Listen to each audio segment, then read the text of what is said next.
All India Muslim personal law board के तेलंगाना के जितने मेंबर्स और जो तेलंगाना में जितने मुस्लिम रिलीजियस ऑर्गेनाइजेशंस के हेड हैं उस पर मुश्तमिल एक डेलीगेशन मौलाना खालिद सैफुल्लाह रहमानी साहब जो all India Muslim personal law board के प्रेसिडेंट हैं उनकी लीडरशिप में, उनकी क़यादत में तेलंगाना के मुख्यमंत्री वज़ीर आला से हमारी मुलाकात हुई, जिसमें हम तमाम ने जनाब के चंद्रशेखर राव साहब से इस बात का मुतालबा किया, इस बात की गुजारिश की कि बीजेपी हुकूमत की तरफ से, नरेंद्र मोदी की सरकार की तरफ से जो यूसीसी लाने की बात की जा रही है, हमने तेलंगाना के मुख्यमंत्री और वज़ीर आला से ये कहा कि आप उसका अपोज़ करिए, उसकी मुखालिफत करिए। हमने चीफ मिनिस्टर को इस बात का याद दिलाया कि पिछले 10 साल से तेलंगाना स्टेट में उनकी सरकार है, स्टेट में पीस बहुत स्ट्रांग हुआ है, अमन मजबूत हुआ है। हमने चीफ मिनिस्टर को और बीआरएस के प्रेसिडेंट को ये भी बात याद दिलाई है कि पूरे मुल्क में अगर किसी असेंबली में CAA NPR NRC के ख़िलाफ़ एक रेजोल्यूशन पास हुआ था, वो तेलंगाना के असेंबली में सबसे पहले हुआ था।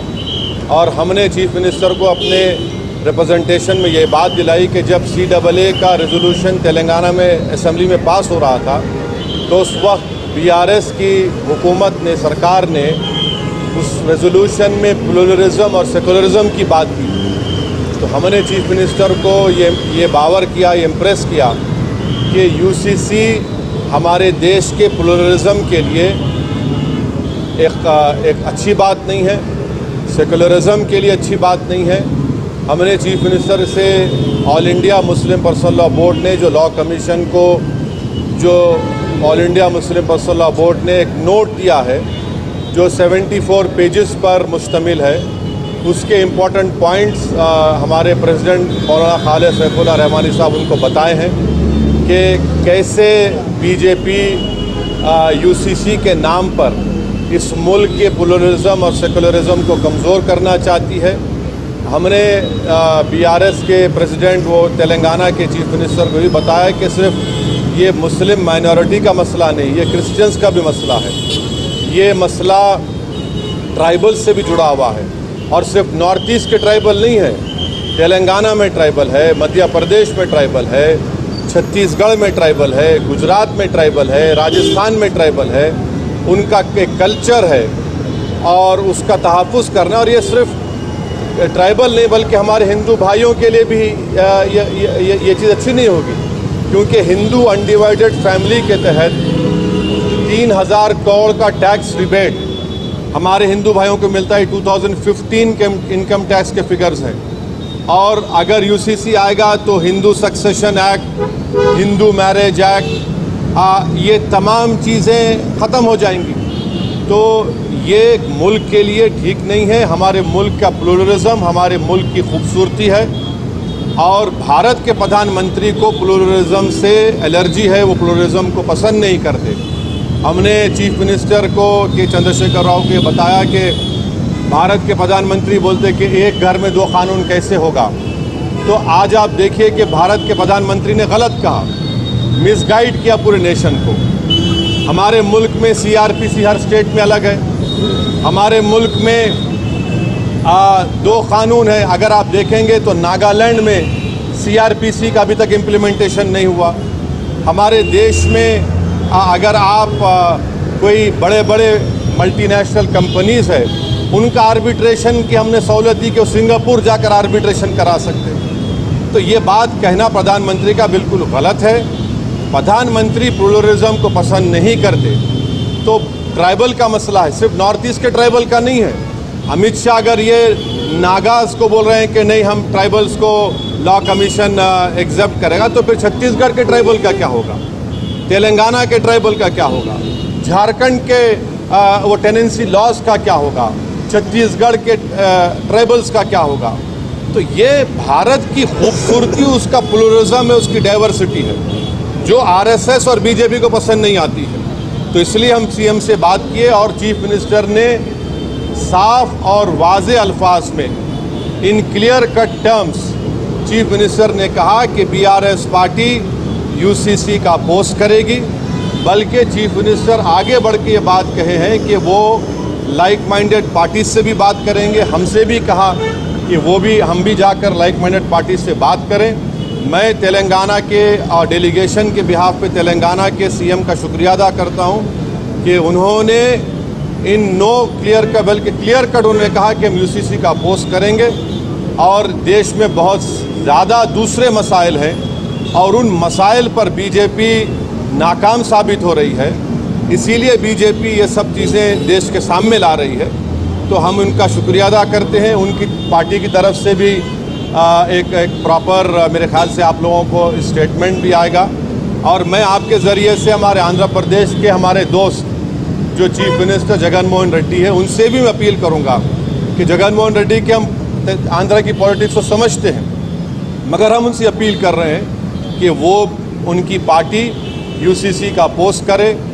जो पार्टी प्लूरलिज्म को मानती है, जो भारत के डाइवर्सिटी को मानती है, जो भारत एक मोज़ाइक है उसको मानती है, तो उनको यूसीसी को अपोज करना है। और अगर जगन मोहन रेड्डी टाइम देते हैं तो हम भी जाकर जगन मोहन रेड्डी से मुलाकात करेंगे। इस मीटिंग में और भी दूसरे इश्यूज़ भी उठे, माइनॉरिटी वेलफेयर के ताल्लुक़ से, ओवरसीज स्कॉलरशिप के ताल्लुक़ से, वक्फ प्रोटेक्शन के ताल्लुक़ से, ओल्ड सिटी में मेट्रो के ताल्लुक़ से, साथ ही साथ माइनॉरिटी फाइनेंस कॉरपोरेशन में जो लोन्स हैं, इंडिविजुअल लोन्स जो देना बंद किए हैं, तो चीफ मिनिस्टर ने कहा कि 4-5 दिन के अंदर वो एक 230 करोड़ रिलीज़ करेंगे, जिसमें ओवरसीज स्कॉलरशिप जो रुकी हुई है और दूसरे जो स्कीम्स हैं। तो ये एक मोटी मोटी बातचीत हुई है। तो हम ये सेक्रेटेरिएट के मसाजिद को जल्द से जल्द और जो दूसरे रिलीजियस स्ट्रक्चर्स हैं वहाँ पर प्लेसेस हैं उसको भी खोला जाएगा। और गच्चीबौली में जो इस्लामिक सेंटर है उसका भी काम शुरू होगा। ये बहुत से इश्यूज़ के ऊपर सीएम ने हमसे 1.5-2 घंटे बातचीत हुई है। हम शुक्रगुजार हैं। इस मीटिंग में के.टी. रामाराव साहब भी थे। चीफ मिनिस्टर ने हमसे कहा कि मैंने इस मीटिंग की इम्पोर्टेंस को समझते हुए उन्होंने राज्यसभा और लोकसभा के अपने फ्लोर लीडर्स को भी बुला लिया और उनसे भी कहा कि वो यूसीसी के ताल्लुक से clear cut stand BRS party का है कि उसको अपोज करते हैं। ये आज की गुफ्तगू का एक मोटा है। तो मेरे को आप इजाज़त दीजिए। नहीं, सुनिए, देखिए असर की नमाज का सुनिए, आज की मीटिंग जो हुई है उसमें क्या हुआ मैं आपको बोल दिया हूँ। और सुनिए 13 तारीख के दिन आप लोग आ जाइए दारुसलाम को। मैं अपनी पार्टी से जो दूंगा आप पकड़ लीजिए। हाँ,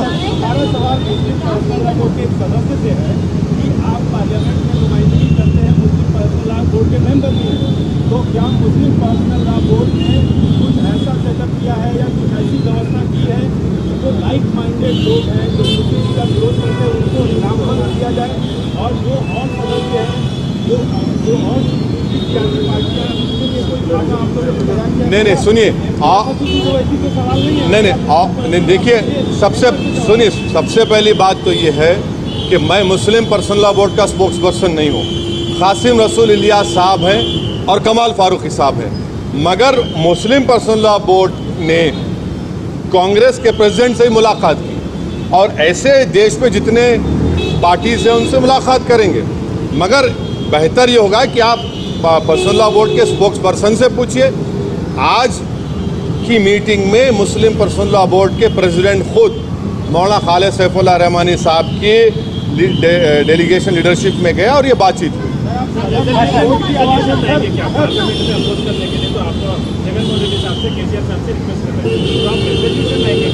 नहीं, अभी देखिए ये क्या होगा, क्या करना है, ये वक्त बताएगा। अभी जो बातचीत हुई है वो मैं आपसे शेयर कर रहा हूँ।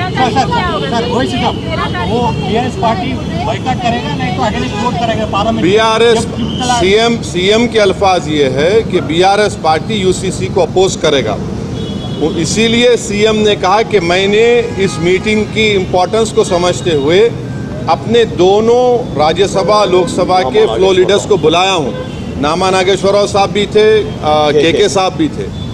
अब स्ट्रैटेजी ये सब बातें टीआरएस पार्टी आपसे करेगी, मैं नहीं कर सकता हूँ, मगर जो वहाँ पे बातचीत हुई वो आपके सामने रख रहा हूँ कि बीआरएस पार्टी यूसीसी का अपोज करेगी। We requested the Chief Minister that he should take the lead and speak to other like-minded parties. The Chief Minister said yes, he's already working on it.